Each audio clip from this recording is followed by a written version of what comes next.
apa tu biasa online kan, santai je. Okay, betul-betul. So, kamera, sini. Tengok sini. Saya pun kat kampung, sebaik ada line. Oh, ya. Yeah.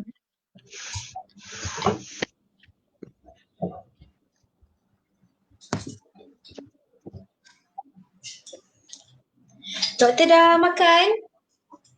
Dah dinner dah? Alhamdulillah dah makan dah petang tadi. Petang tadi, malam tak makan lah, diet. Itulah kena jaga ni sejak duduk rumah ni kan. Kecap ya doktor. Dengar suara saya clear kan? Clear? Okay. Okay. Okay, sekejap.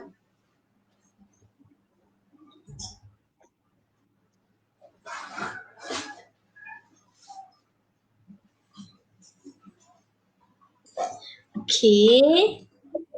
Okay doktor, Alhamdulillah akhirnya set up untuk malam ni agak mencabar sikit lah kan. Alhamdulillah selesai juga set up ni sebab kita dah try sebenarnya kan daripada siang tadi, tapi tak pastilah kenapa ada kekangannya tu, kejap boleh kejap tak boleh kan. So Alhamdulillah tak kisahlah, yang penting malam ni kita dapat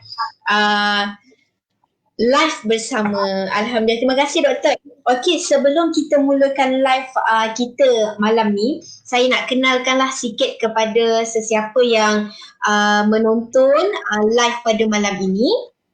Malam ini saya akan bersama dengan tetamu jemputan untuk Kepoci Talk bersama Liana Zakaria, iaitu tetamu jemputan kita Dr. Dayana Farziha Ali, iaitu CEO di DFNK Group Sdn Bhd dan juga Deputy Director Development di UTM Alumni. Okey, terima kasih doktor sekali lagi sebab sudi bersama dengan saya malam ni.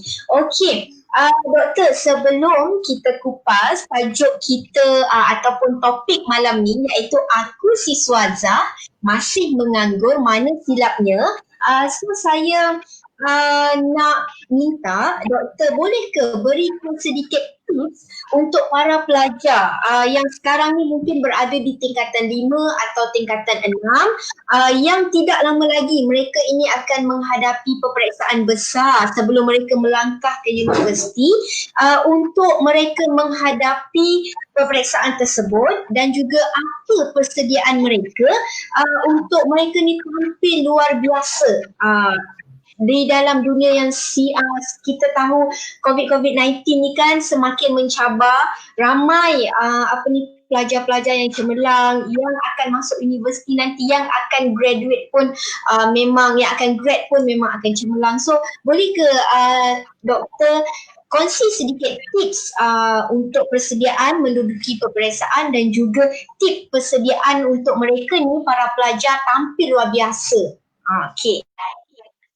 Okay, pertama sekali terima kasih Liana sebab sudi ajak dan jemput saya untuk bersama-sama malam ni untuk sesi Kepoci Talk kan. Okay, so jadi seperti kita tahu kita punya tajuk kali ni adalah berkaitan siswa zaman menganggur. Alright. So sebelum saya start tadi, Liana kata mungkin saya boleh share sedikit kan apakah tips untuk pelajar-pelajar tingkatan 5 ataupun tingkatan 6 yang nak menghadapi peperiksaan. Terutama sekali masa sekarang ni kita dengan pandemik COVID-19. So mereka ni sepatutnya peperiksaan pada hujung tahun ini tapi terpaksa ditundakan pada tahun hadapan. So debaran mereka tu kan, sesi mereka lebih panjang berbanding pelajar-pelajar yang lain sebelum ini. Okay, untuk adik-adik yang kat luar sana yang nak menghadapi peperiksaan mungkin akan rasa gementar, risau kan, apatah lagi tahun ini memang sangat mencabar, setahun tak dapat pergi sekolah, belajar secara online kan, cukup tak ilmu kan, persediaan sebagainya. Okey, sebenarnya kat sini saya nak berikan sedikit tips. Okey, antara tips-tips yang boleh adik-adik di luar sana cuba atau amalkan, praktikkan sebab masih ada masa lagi sebenarnya untuk buat persediaan dan untuk dapatkan keputusan yang cemerlang. So pertama sekali kita ada kat sini saya bagi 5 tips lah kan.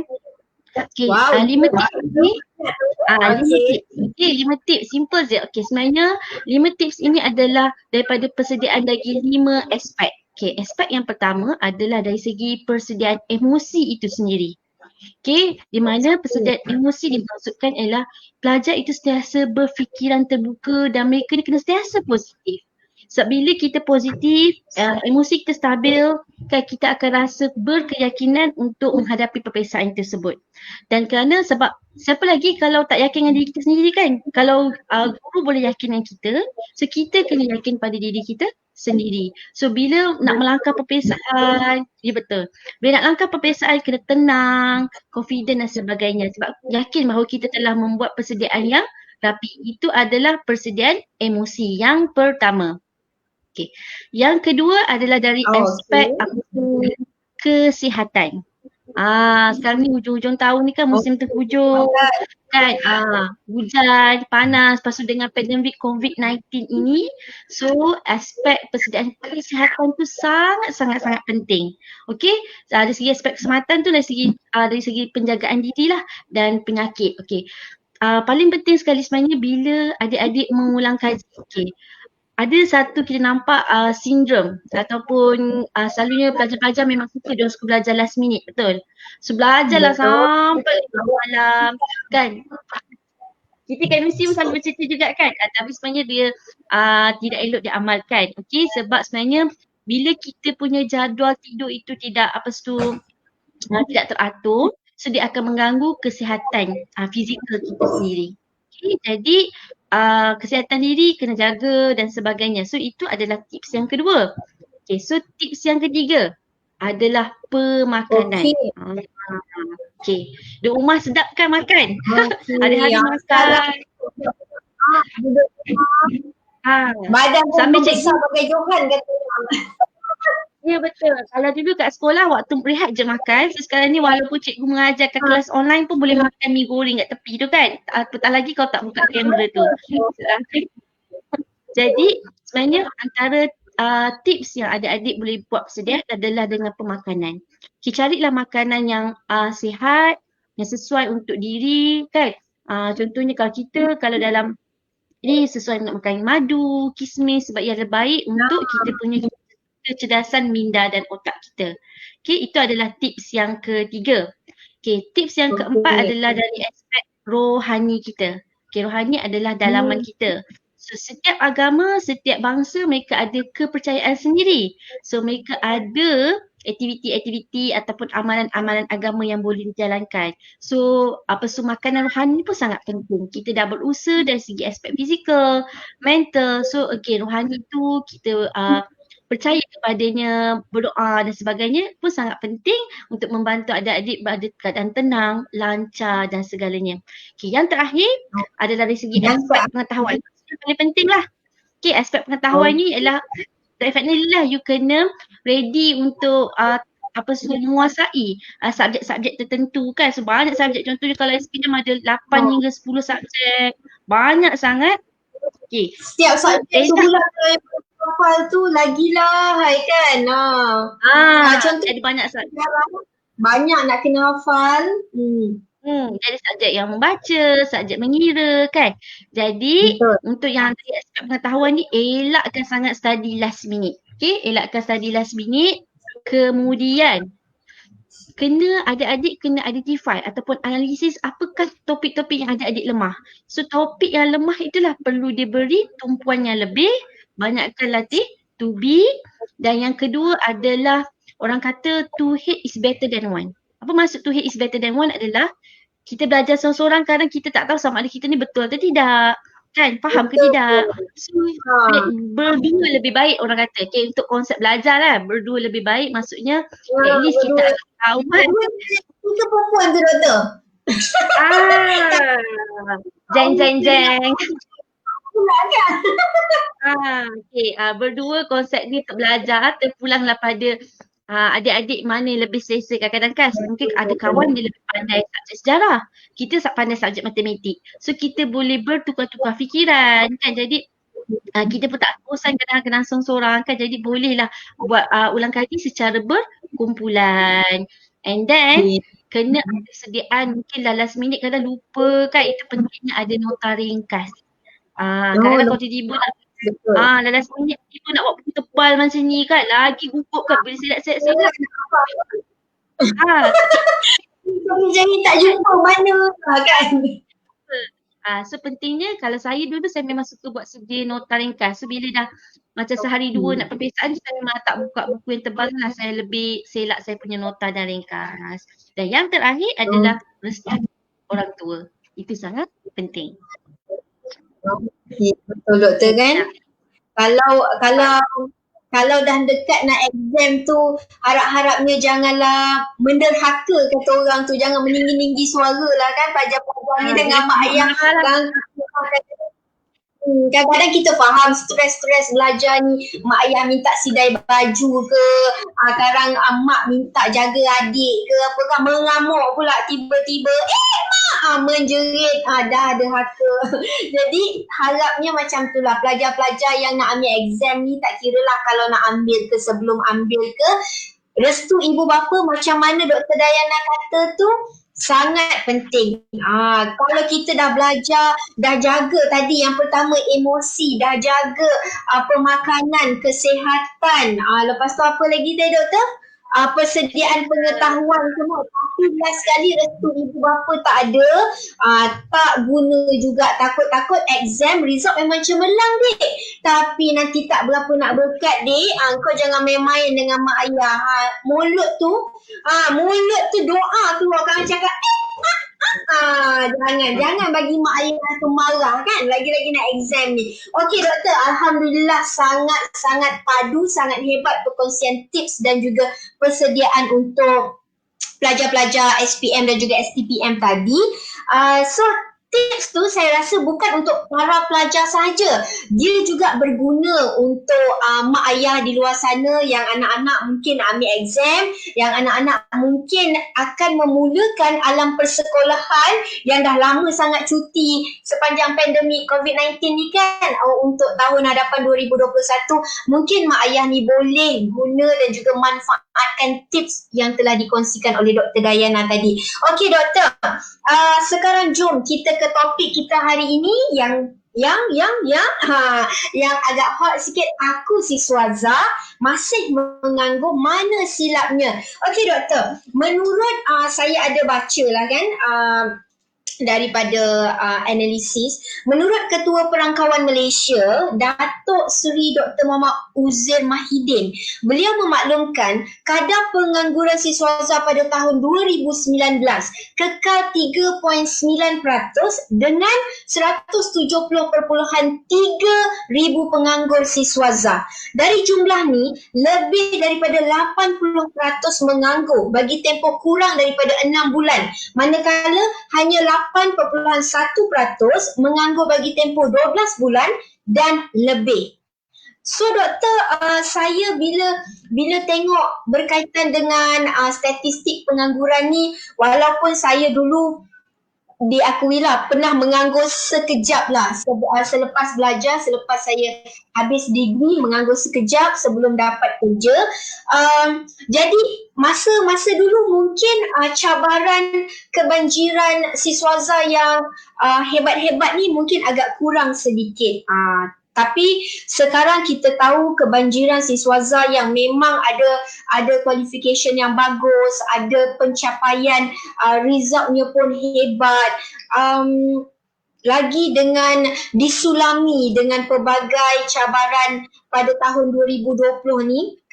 So, apa agaknya punca ataupun faktor yang mungkin menjadi silap terlepas pandang graduan kita pada hari ini untuk mereka selidiki dan juga perbaiki agar diorang ni dapat meningkatkan lagi kebolehpasaran mereka sekaligus mengurangkan statistik pengangguran di Malaysia pada hari ini. Sebab kadang-kadang kita faham bila sesetengah siswaza ni dia punya qualification itu agak tinggi, katakanlah master ataupun PhD, pemilihan kerjaya mereka juga mereka letakkan di satu tahap yang mungkin mereka nak setanding dengan qualification yang mereka ada. Takkanlah pada mereka bila mereka ada master ataupun PhD, mereka nak kerja jadi yang tidak bersesuaian lah. Contoh sebagai contoh mereka kerja cleaner, saya tak ni lah, maksudnya ada setengah pandangan ataupun pendapat si Swaza pada hari ini, qualification itu mereka tunggu kerjayanya pun datang sama level dengan dia punya academic qualification tu. Sebab itulah mereka masih lagi menunggu dan menunggu sehingga penantian dan tunggu mereka tu diiktiraf sebagai pengangguran. Sebab mereka rasa tak sesuai lah, nanti ada job masuk ni untuk interview, tak nak lah, ini tak biasa, tak sama level lah. Alamak, ini diploma je. Alah, ini grade bukan level PhD. So I tak nak. Lepas tu mak ayah pun dah bising aku, dah keluar duit banyak untuk kau ni, kau tak kerja-kerja lagi kan. So doktor, cuba doktor kongsikan sikit apa agaknya puncak ataupun faktor berlaku situasi macam ni dalam kalangan graduan ataupun siswaza kita pada hari ini. Okay, thank you Liana. Saya rasa Liana macam baca berita tadi masa you baca statistik tu tadi. Okay, kemudian saya sangat menarik Liana mengupas apa isu-isu tentang statistik. Kan sebenarnya apa yang Liana hujahkan tadi sebenarnya dah ada point yang nak saya sampaikan. Okay, berkaitan dengan isu pengangguran ni, kita nak kata apa? Bila graduan menganggur ni adalah masalah graduan, masalah universiti, masalah majikan ataupun masalah dasar kerajaan. So kita nak tunding jari tu kepada siapa? Okay, untuk tanya tentang saya bukanlah pakar on the analisis tentang keboleh kerjaan ataupun tentang graduan keboleh kerjaan graduan-graduan. Tapi bila kita dah di dalam sebagai akademik, kita sendiri melahirkan pelajar-pelajar ataupun graduan, kan kita mesti mengimpikan setiap graduan itu dapat bekerja mengikut kelayakan akademik mereka. Walau bagaimanapun kita pun dah tahu lah tadi, saya tak payah sebutlah statistik daripada tahun 2019 lagi kan, ramai sangat yang menganggur di mana kebanyakan mereka tidak mendapat pekerjaan mengikut kelayakan akademik. So kadang sedih kan, dah belajar 4 tahun, penat-penat belajar engineer kan, CGPA 4.0 ataupun first class degree tapi tak dapat kerja. So kita nak salahkan siapa? So sebenarnya kat sini kita tidaklah menunding jari kepada sesiapa, sama ada dari segi universiti itu sendiri, kan, dari segi polisi kerajaan ataupun masalah graduan. Sebab sebenarnya benda ini adalah saling berkait. Mungkin dari segi faktor universiti itu sendiri, mungkin kita melihat dari segi aspek kurikulum. Mungkin kita perlu melihat sendiri ataupun menilai kurikulum itu sama ada kurikulum itu selari tak dengan kehendak pasaran. Dan itu juga memainkan peranan yang penting. Contohnya banyak sangat kursus-kursus ataupun program ditawarkan di mana sebenarnya demand untuk pasaran tersebut sangat sedikit. Kan, jadi memang tak ada peluang lah untuk graduan itu bekerja mengikut kelayakan mereka. Okay, itu dari segi satu aspek lah. Okay, jadi itu mungkin dari segi mana-mana institusi yang menawarkan kurikulum ataupun program tersebut perlu melihat dan memastikan bahawa program-program ditawarkan mengikut kehendak pasaran. Okay, dari aspek majikan, kalau Liana pernah tahu kita ada Persekutuan Majikan-Majikan Malaysia, MEF. Okay, kalau saya baca sedikit tentang daripada MEF ni, daripada pengarah eksekutif mereka sendiri kata, sebab mereka ni adalah majikan-majikan ke? So majikan-majikan mengatakan kenapa kebanyakan graduan ini mereka menganggur adalah dan mereka ini ada, tadilah kita kata sebagai demand, okay, high expectation. Okay, high expectation ni kita boleh kata dari segi position dan dari segi gaji. Okay, itu yang dikatakan daripada majikan-majikan EF ni adalah salah satu faktor kenapa kebanyakan graduan-graduan ini menganggur ataupun mereka ni bekerja di luar bidang mereka. Okay, mungkin bila mereka ada segulung ijazah, mereka mengharapkan mereka ni akan bekerja sebagai seorang profesional, kan, ataupun sebagai dalam kita panggil sebagai level eksekutif lah, sesuai lah mereka ni adalah pemegang ijazah, kan. Jadi bila mereka ditawarkan kerja yang di bawah kelayakan mereka, mereka mungkin kurang berminat, kan, kurang berminat untuk dapatkan posisi. Contohnya mereka memegang ijazah, mungkin posisi yang ditawarkan adalah di peringkat diploma ataupun sijil. So mereka ni sebab tidak mengikut kelayakan mereka. Itu salah satu faktor kenapa graduan menganggur. Kemudian yang kedua adalah dari aspek mungkin bayaran gaji. Okay, sebab sekarang sangat kompetitif. Kita bukan cakap 2019, apatah lagi tahun 2020 ini disebabkan pandemik COVID kan, yang dah ada kerja pun terpaksa diberhentikan kerja. Apatah lagi yang baru dah ada kerja kan, yang dah ada kerja, yang dah secure ni pun diberhentikan. Pun takut lagi diberhentikan doktor, yang dah tetap pun takut diberhentikan, apatah lagi yang belum ada kerja kan? Belum ada kerja, so yang mereka merasakan mereka perlu kelayakan, ikut gaji yang mereka nak, saya rasa agak sukarlah dengan keadaan ataupun situasi begini. So sebenarnya graduan-graduan ini saya melihat mereka perlu akui hakikatnya bahawa sebenarnya ijazah sekarang ni kita bukan untuk mengurangkan motivasi mereka, tapi sebenarnya mereka kena sedar realiti sekarang ini ijazah tu bukan lesen mendapatkan pekerjaan. Okay, sebenarnya proses belajar di universiti, mendapat ijazah, diploma, master dan PhD ni adalah asas untuk mereka membina kerjaya. Sebab bila dalam proses pelajaran itu, dia menjadikan anda seorang yang matang, multitasking kan, lepas tu lifelong learning sebagainya, so generate skill yang ada, itu sebenarnya yang perlu kita develop semasa kita belajar menjadi mahasiswa. Sebab again, bila kita kat luar sana, kalau kita ni seorang yang jenis yang fleksibel, walaupun kerja yang ditawarkan itu bukan mengikut kelayakan kita, kita akan terima.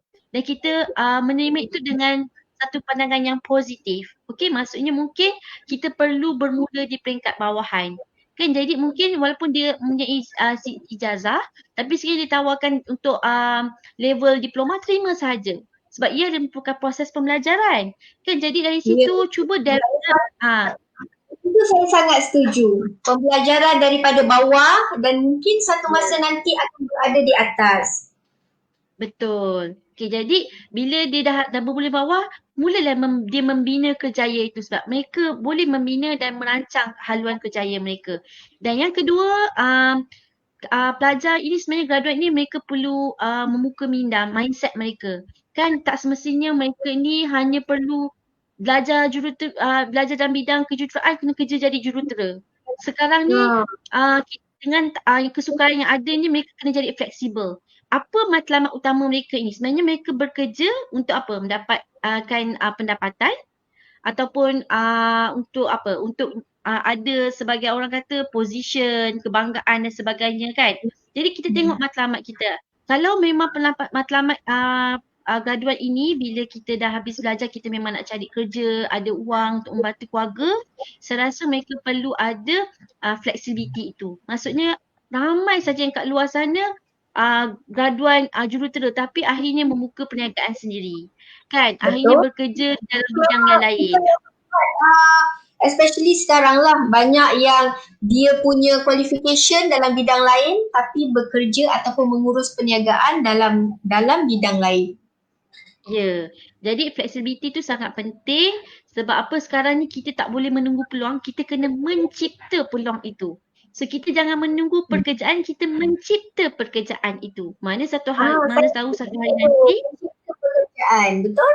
Ya, mencipta pekerjaan. So bila kita mencipta pekerjaan, kita mana tahu sebenarnya kita ni dapat memberi peluang pekerjaan pada orang pula. Instead of kita makan gaji.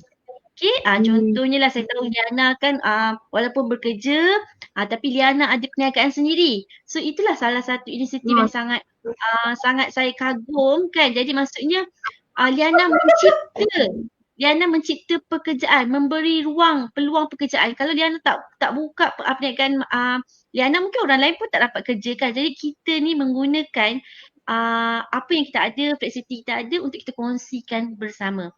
So mahasiswa sebenarnya mereka kena ada mindset mencipta peluang pekerjaan itu berbanding mereka menunggu peluang pekerjaan. Sebab sekarang ni memang sangat tough dan majikan, bila saya tengok juga kebanyakan kita bila kita buat survey, salah faktor yang paling penting adalah graduan-graduan kita yang di luar sana mereka ni ada masalah dari segi, bukanlah masalah, kekurangan dari aspek kita panggil seperti macam komunikasi. Kan mereka ni kadang bulat buku tau. mereka tak socialize. So mereka tak ada skill-skill yang berbeza, skill-skill yang lain. Kan sebab sebenarnya ijazah itu adalah salah satu pengiktirafan akademik, betul. Tapi majikan dia melihat dari satu sudut pandangan yang berbeza. Mereka memerlukan seorang pekerja yang multitasking, yang kompeten. Okay, jadi bila competence ni dia bukan hanya dari aspek pengetahuan saja. Dia dari aspek dia punya tingkah laku, bagaimana dia berfikir, bagaimana dia berinteraksi, kan? Bagaimana dia menyelesaikan masalah. So, kemahiran-kemahiran itulah sebenarnya graduan-graduan kita perlu develop semasa mereka berada di universiti. Sebab saya memang mengalaminya bila kita dapat pelajar ataupun graduan yang datang interview, result sangat bagus tapi nak bercakap tak reti. Itulah doktor. Bila doktor sentuh tentang result sangat bagus tapi kemahirannya tu agak ada weak sikit, macam yang saya lihat sekarang lah, memang kebanjiran siswazah yang mempunyai result yang bagus ni banyak, tidak dinafikan. Sebab setiap tahun IPT, sama ada IPTE ataupun IPTS, akan mengeluarkan graduan yang hebat-hebat. Cuma saya nak tanya pendapat doktor, adakah penting untuk setiap graduan ataupun setiap siswazah ni lah, mereka selain daripada mempunyai kelayakan akademik yang mempunyai result yang bagus, adakah mereka perlu ada kemahiran, maksudnya add-on skill yang mereka perlu ada? Contohlah kan, katakan macam skill-skill mungkin bahasa isyarat, add-on skill lah, pandai berbahasa Mandarin, ataupun mungkin dia ada skill pandai bermain muzik, boleh mengajar berenang. Adakah add-on skill ini perlu untuk setiap siswazah ada dalam diri mereka? Perlu ke mereka maksudnya dalam sesi pembelajaran di universiti itu mereka mempelajari any other skill untuk mereka jadikan backup ataupun top up mereka tampil luar biasa dengan siswazah-siswazah lain di luar sana. Sebab ada setengah siswazah yang saya contohlah yang saya kenal, mereka cakap alamak tak ada masa lah kak, mungkin nak belajar mungkin kelas bahasa isyarat ke, kelas bahasa Mandarin ke, ataupun alamak tak ada masa lah nak tambah-tambah skill ni, saya ni study pun dah nak pecah kepala dah kak, mana ada nak belajar ni, nak belajar tu kan. Jadi diorang ni, bukan saya nak cakap alasan, ya faham, sebab saya juga merupakan seorang pelajar dan juga bekerja. Dalam masa yang sama, kalau pelajar ni kita nak siapkan thesis ataupun nak buat apa-apa writing, memang perlukan seluruh jiwa raga lah orang kata. Jadi bila kita nak peruntukkan sikit masa untuk belajar skill-skill baru ni, macam ya Allah ada masa ke tidak. Macam contohlah katakan skill komunikasi, problem solving tu semua, mungkin setengah siswazah ni mereka dah belajar di universiti, mungkin ada masuk any persatuan ke ataupun kelab ke apa kan. So dekat situ dia boleh groom dia punya communication skill, problem solving skill. Tapi kalau sekejap doktor. Tapi kalau macam skill-skill lain selain yang mungkin tak ada ditawarkan di universiti, ataupun mungkin ada any maksudnya program ataupun skill, perlu ke graduan ataupun siswazah-siswazah ni belajar untuk mereka ni macam yang saya kata tadi lah, tampil lebih luar biasa supaya mereka nanti one day habis saja belajar, mereka tidak menunggu pekerjaan, tapi seperti apa yang doktor kata tadi, mereka boleh mencipta pekerjaan melalui skill yang mereka ada. Andai kata mereka dapatlah pekerjaan yang ditawarkan dan pekerjaan itu mungkin grade-nya lebih rendah daripada qualification yang mereka ada, tapi mungkin mereka boleh create ataupun cipta pekerjaan di luar sana melalui skill-skill yang mereka ada dan membantu juga orang lain. Perlu ke tidak doktor rasanya graduan kita ni, siswazah kita ni ada backup skill untuk mereka lebih selamat lah kata orang di luar sana tu nanti? Okay, Liana, jawapannya memang perlu. Okay? Memang perlu ada skill Ya, memang perlu. Okey. Contohlah paling senang bila kita ada 2 resume yang datang kepada majikan. Okey, kedua pelajar ini adalah pelajar yang memang sangat excellent, sangat hebat. Fall flat lah kedua-dua calon yang datang ni. Kita ada kekosongan satu sahaja untuk position tu. So bila sebagai seorang majikan, bila adanya dua kandidat yang datang, mereka ni memang fall flat, sangat super dari segi akademik, bagaimana mereka nak buat pemilihan? Jadi majikan akan membuat pemilihan dari aspek apakah nilai-nilai tambah yang boleh diberikan oleh graduan tersebut kepada majikan.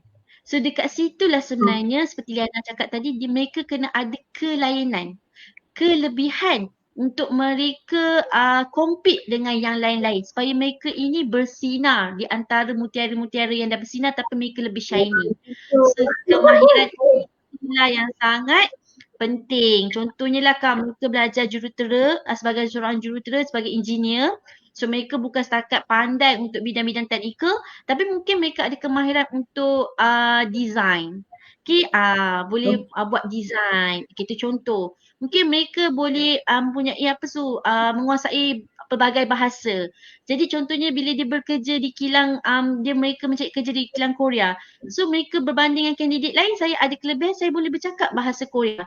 So dapat menangkap perhatian majikan itu untuk mengambil mereka. So sebenarnya Liana, bila dulu kita masa belajar kita rasa macam Allah penatnya belajar kan, tak nak join aktiviti co-curricular kan, pergi kelas balik bilik tidur kan, pergi kelas balik kelas. Sebenarnya adik-adik macam saya mungkin dah rasa macam menyesal kan, tapi tak boleh nak diundurkan lagi. So sebenarnya masa belajar itulah masa yang sangat sesuai untuk adik-adik explore, lepas tu mencuba pelbagai aktiviti yang ada, event-event yang disediakan, sebab itulah sebenarnya mematangkan. Dia sebenarnya develop dia punya skill in terms of communication, team working dan sebagainya. Sebab nanti bila dah masuk alam pekerjaan kan, suka untuk dapat peluang-peluang tu tadi. Masuk bekerja dah tak ada lagi nak pergi rombongan sana sini kan, lawatan, kecuali lah company tu buat kan.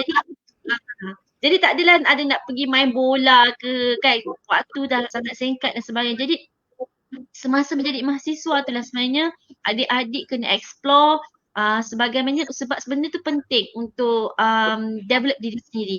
Dan kemahiran-kemahiran sangat-sangat penting sebab anda perlu menjadi seorang yang kompeten. Sebab sekarang ni majikan mereka bukan hanya mencari mereka yang kadang kita lihat bila ada serta majikan mereka kadang kita lihat mereka mengambil pekerja yang tak terlalu excellent. Kalau kita tengok kadang kenapa dia tak ambil yang for free ni? Mereka ambil yang graduan yang sederhana. Bukannya kita nak cakap yang for free tak bagus, tapi kadang graduan yang sederhana ni mereka ada kelebihan lain. Ada kemahiran yang mereka boleh tunjulkan berbanding dengan kandidat yang excellent tadi. Jadi sebenarnya sangat penting kemahiran-kemahiran lifelong learning ini kan, kemahiran sendiri sebab majikan dia nak orang yang multitasking. The word is multitasking. Dia bukan hanya boleh buat bekerja mengikut job description dia saja, tapi dia boleh buat kerja-kerja lain. Jangan bila dia dah masuk kerja, saya tak tahu buat ni lah, saya tak tahu buat ni lah. Jadi pening kepala majikan kan, masa nak kena hantar training. Jadi dia memang mencari dari pelbagai aspek. Jadi kemahiran tambahan itu ataupun nilai tambah tu perlu ada supaya anda bersinar dalam kalangan mutiara-mutiara yang ada di luar sana. Gitu doktor. Okey, padu sungguhlah doktor punya kata-kata perkongsian tu kan. Saya pun macam terkesima gitu. Kita macam ada dalam dua dunia kan, sebab saya pun pelajar juga, pekerja juga. So saya anggap macam saya ni pelajar tengah dengar perkongsian yang macam wow macam tu. Okey doktor, bagi saya jelas punca faktor dan juga mungkin sedikit pesanan kepada siswaza-siswaza di luar sana. Perlu ke tidak anda ni mempunyai kemahiran, maksudnya backup lah untuk menjadi penyelamat kepada anda pada masa akan datang. So doktor, saya sedia maklum bahawa doktor ni juga merupakan CEO kan dekat Mind Care Center. Okey, boleh ke doktor terangkan sedikit Mindcare Center ni apa?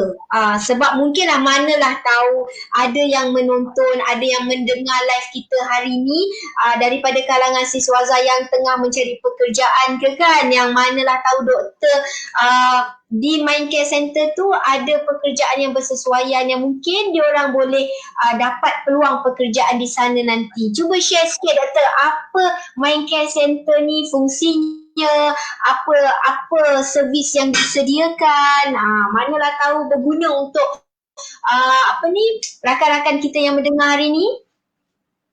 Okay, Liana, terima kasih sebab bagi slot untuk mempromosikan Mindcare Center. Okay, sebenarnya saya pun masih baru lagi berjinak-jinak.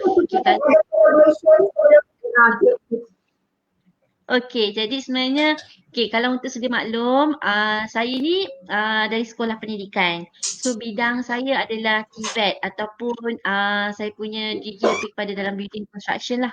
So kalau saya mengajar memang building construction. Tapi saya buka Mindcare Center ni memang totally different daripada bidang ataupun seperti kita cakap tadi kelayakan lah kan. Expertise saya. Bukan expertise saya, tapi saya membuka bidang contoh inilah contoh saya katakan contohnya kita dalam bidang lain tapi kita membuka perniagaan dalam bidang yang lain. Sebab saya melibatkan diri dalam bidang ini adalah sebabkan saya minat. So sebenarnya Mindcare Center ini kita menawarkan perkhidmatan terapi, latihan, pendidikan dan sebagainya untuk komuniti berkeperluan khas. Okay, komuniti berkeperluan khas ataupun kanak-kanak berkeperluan khas. Kita panggil special need community. So di center kita ada pelbagai perkhidmatan seperti kita ada program intervensi awal ataupun early intervention program. Kita juga menawarkan occupational therapy, terapi cara kerja. Kita ada speech language therapy ataupun terapi pertuturan bahasa.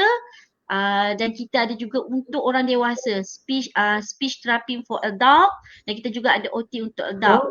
Dan kita banyak juga buat training atau pelatihan kepada ibu bapa, guru-guru dan komuniti yang nak tahu tentang pendidikan khas ini. So mungkin ibu bapa yang ada anak berkeperluan khas kan mencari tempat yang sesuai, bolehlah datang di Mindcare Center. Kita berlokasi di Taman Mutiara Emas. Kalau yang tahu tentang Maidin dengan Tesco Mutiara ni, kita dekat je dengan tempat tersebut. Boleh juga follow kita punya ni Mindcare Center dan media sosial kita. Okey, apa tu? Sama ke dia punya FB dan IG Mindcare Center ke doktor? Mindcare Center. Ya betul. Mindcare Center boleh nampak kita keluar. Okey, so siapa yang mendengar ada keperluan-keperluan seperti yang Dr. Dayana kata untuk special needs, ada anak ataupun ahli keluarga yang berkeperluan, boleh datang ke Mindcare Center ni sebab saya pun dah ke sana. Jadi saya tahu servis di sana sangat bagus dan mereka mempunyai terapis yang bertauliah diketuai oleh Dr. Dayana sendiri yang merupakan antara pemenang Super 2000 berapa doktor? 2019 ke 2018? 2019 yang telah membangunkan satu inovasi apa doktor kalau tak silap saya multisensory room. Multisensory room untuk facility terapi untuk kanak-kanak berkeperluan khas. Okey Liana. Liana di sana ya saya. Liana dah tanya saya kan. Saya nak tanya Liana pula. Boleh ke? Alamak. Liana. Janganlah. Ni sebab kita pula tukar. Saya pula jadi pengacara. Saya dah ceritakan ataupun saya dah ceritakan dan saya dah share dah tentang saya punya Mindcare Center. So saya pun sebenarnya kenal Liana masa Liana datang kat center saya. Masa tu kita ada sesi training. So saya dapat tahu sebenarnya Liana ni ada terlibat dengan mural ataupun ada tak salah ada bisnes pusat tuition kan? Mungkin ada servis tuition. Jadi mungkin Liana boleh share kot. Saya pun nak tahu juga sebenarnya apa yang bisnes yang Liana jalankan. Dan apa sebenarnya yang memotivasikan Liana? Okey. Kita tukar. Sebab nak kalau yang penonton kat luar nak tahu, Liana ni bukan saja bekerja. Dia seorang pelajar tengah buat PhD yang saya tahu, Alamak. dan dia juga sendiri. Kan, jadi memang sangat-sangat hebatlah dia boleh membagikan masa untuk memberikan komitmen pada semua ini. So mungkin Liana boleh ceritakan motivasi you, so apa yang you buat?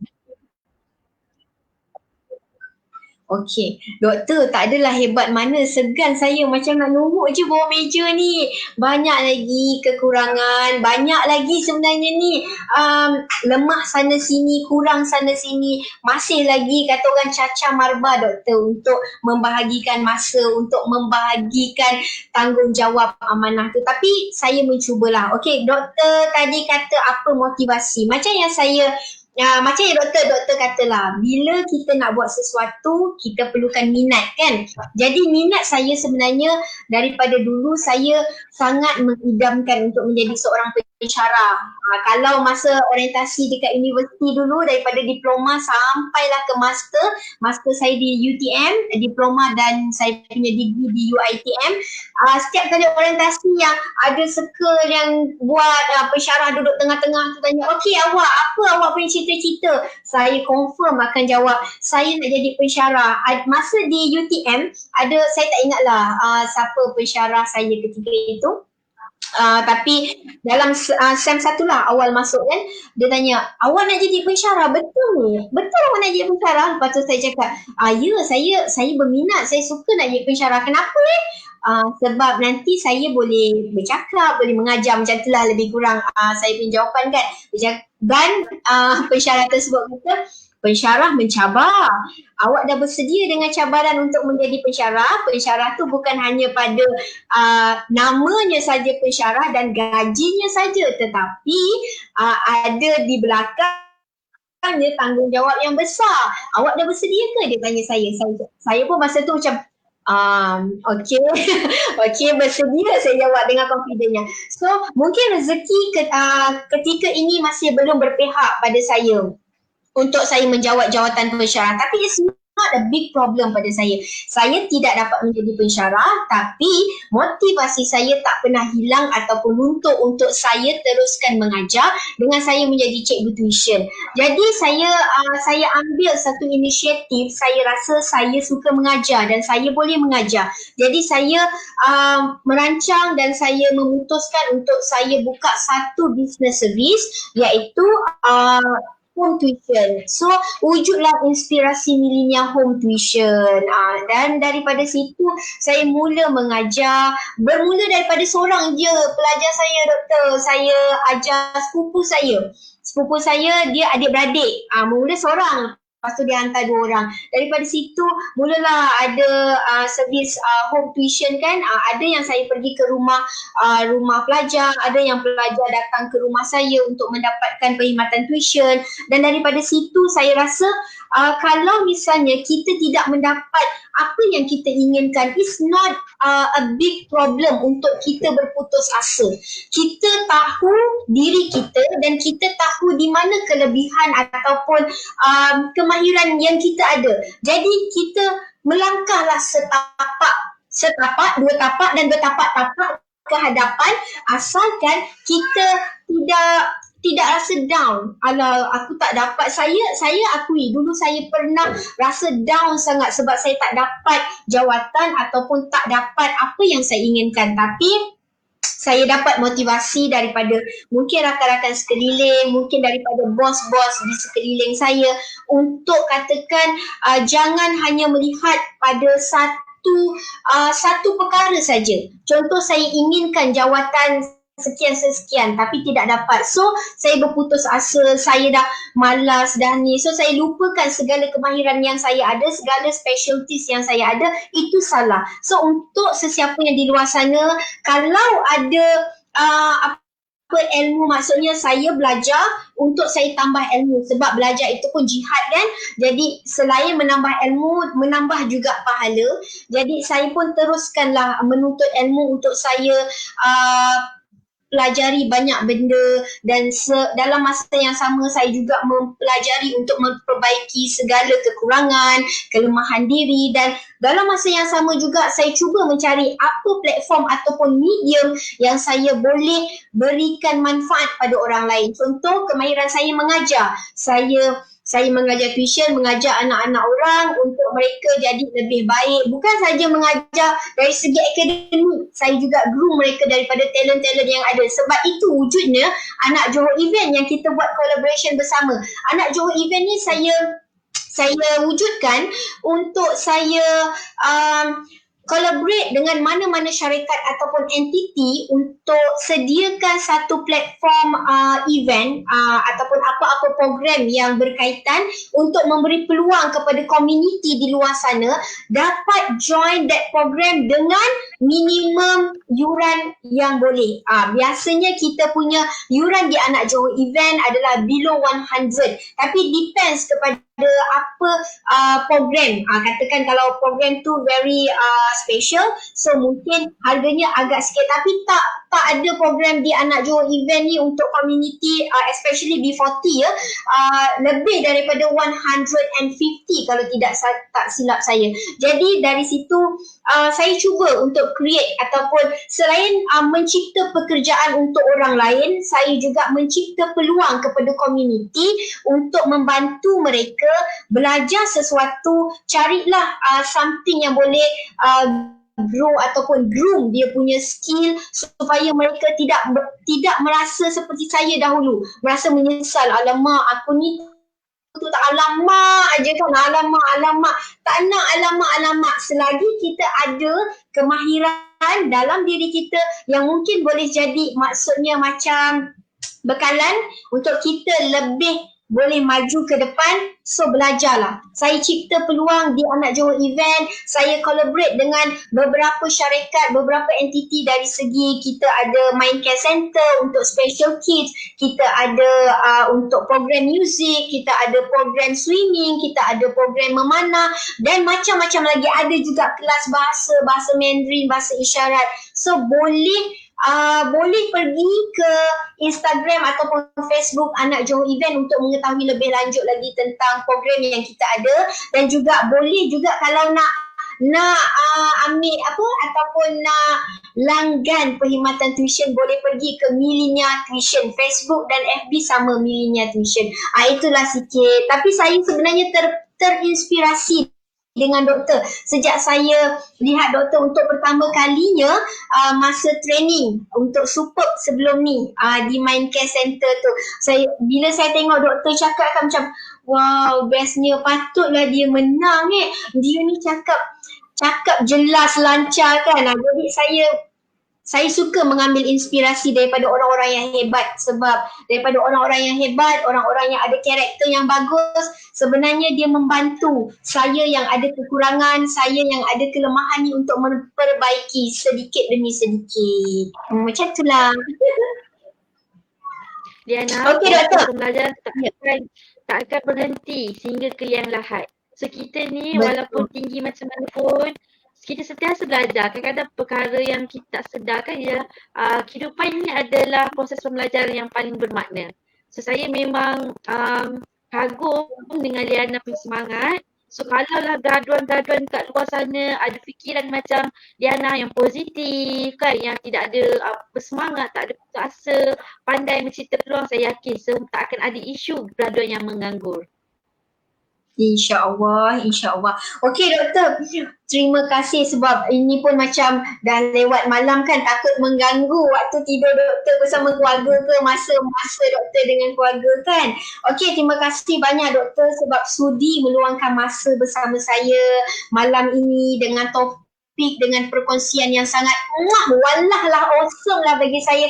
Saya sangat macam rasa sangat berbesar hati sebab Dr. Dayana Farziha sanggup ataupun willing untuk bersama dengan saya malam ni. So doktor, saya harap intipati ataupun input-input yang dikongsikan malam ni dapat dijadikan manfaat oleh sesiapa saja yang menonton live kita malam ni, especially siswaza di luar sana ataupun parents, para pelajar, supaya mereka kata orang bangkit bangkit walaupun pandemik COVID-19 ni banyak menjadi penghalang kepada keinginan ataupun kehendak individu untuk mencapai sesuatu, tapi kita jangan jadikan itu sebagai halangan. Mungkin kita boleh jadi lebih ke depan dengan halangan yang ada ni. So doktor, saya harap doktor tidak serik live bersama dengan saya, walaupun dari petang tadi sebenarnya banyak halangan sikit kan untuk kita cuba live malam ni, tapi tak apalah, puas hati rasanya, lega rasanya bila settle macam ni, bila clear semua macam ni. So insyaAllah next week kita akan kembali ke udara, kita akan kembali lagi setiap Jumaat pukul 9 malam bersama saya Liana Zakaria, dan insya-Allah dengan tetamu jemputan yang lain dan juga topik bual bicara yang lain untuk minggu hadapan. So jangan lupa pada rakan-rakan Facebook untuk kita sama-sama menonton. Okey Dr. Diana, terima kasih banyak. Sama-sama Liana. Terima kasih semua. Okay. Assalamualaikum doktor. Selamat malam. Selamat malam. Waalaikumsalam.